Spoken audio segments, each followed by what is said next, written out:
बुद्धि क्या है? मानव जीवन में बुद्धि अत्यंत महत्वपूर्ण है। बुद्धि के बिना मानव जड़ के समान है, उसके बिना उसका विकास असंभव है।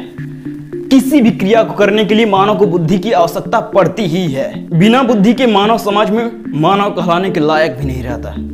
प्रारंभ से लेकर अब तक बुद्धि के विचारों को 3 भागों में बांटा जा सकता है। पहला, बुद्धि सामान्य योग्यता है। दूसरा, बुद्धि 2 या 2 से अधिक योग्यताओं का योग है। तीसरा, बुद्धि समस्त 3 योग्यताओं का समूह है। 20वीं सदी में बुद्धि की मापन पर अधिक बल दिया गया है और इसके आधार पर ही बुद्धि को समझने की चेष्टा की गई है, जिसमें स्टर्न, टर्मन, गिलफोर्ड और स्पीयर नामक वैज्ञानिकों के नाम उल्लेखनीय रूप से आते हैं सामने। विभिन्न वैज्ञानिकों ने अपने अपने विचारों से बुद्धि की परिभाषाएं। पहला, स्टर्न के अनुसार बुद्धि एक सामान्य योग्यता है जिसके द्वारा व्यक्ति नई परिस्थितियों में अपने विचारों को जानबूझकर समायोजित कर देता है। ये विनेट के अनुसार किसी समस्या को समझना, उसके विषय में तर्क करना, किसी निश्चित निर्णय पर पहुंचना बुद्धि की सामान्य क्रियाएं हैं। ई थॉर्नडाइक के अनुसार वास्तविक परिस्थितियों के अनुसार अपेक्षित प्रतिक्रिया करने की क्षमता ही बुद्धि है। इन सभी परिभाषाओं से स्पष्ट कि वास्तव में बुद्धि जन्मजात और सामाजिक मानसिक योग्यताओं का वह समन्वय, इसकी सहायता से वह अपने पूरे व्यवहार में परिवर्तन कर नए समस्याओं को सुलझाने और नए पर्यावरण के साथ समन्वय करने की, दैनिक जीवन में विभिन्न प्रकार के अनुभवों को संगठित और सामान्य बुद्धि द्वारा समय आने पर उनसे लाभ उठा। कैरेक्टरिस्टिक्स ऑफ माइंड, बुद्धि की सामान्य विशेषताएं क्या हैं? पहला, बुद्धि एक जन्मजात शक्ति है। बुद्धि वह शक्ति है जिसके द्वारा व्यक्ति कठिनाइयों को दूर कर परिस्थिति के अनुसार अपने व्यवहार को बदल। तीसरा, बुद्धि विभिन्न योग्यताओं का समूह। चौथा, बुद्धि सीखने की क्षमता। पांचवा, बुद्धि और ज्ञान में अंतर हो। छठवां, बुद्धि सभी प्रकार की योग्यताओं का निचोड़। सातवां, बुद्धि अतीत अनुभवों से लाभ उठाने की एक क्षमता।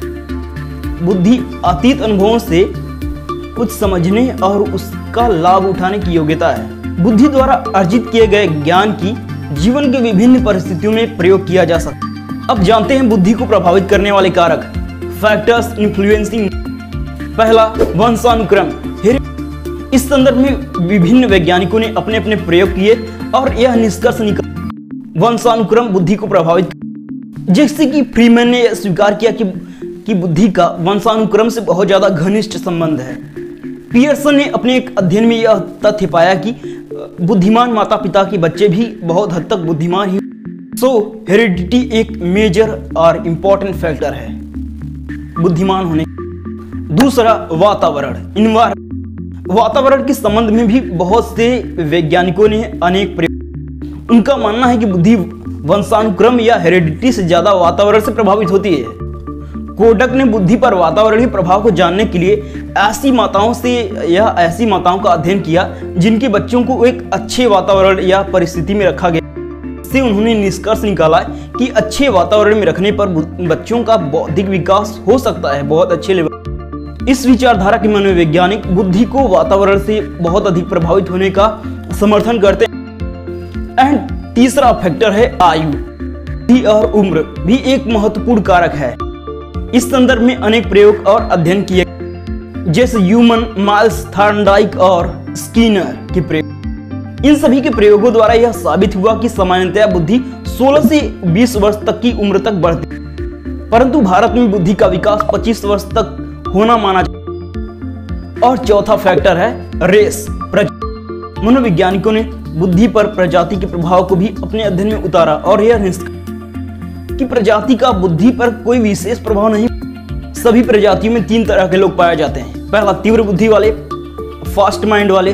दूसरा, सामान्य बुद्धि वाले। और तीसरा, निम्न बुद्धि वाले लोग पाए। उनका प्रतिशत कम या अधिक हो सकता है, यह मायने रखता है। परंतु कुछ मनोवैज्ञानिकों ने यह पूरी तरह से दावा किया कि हाँ, प्रजाति का असर बुद्धि पर। और पांचवा फैक्टर है लिंग या सेक्स।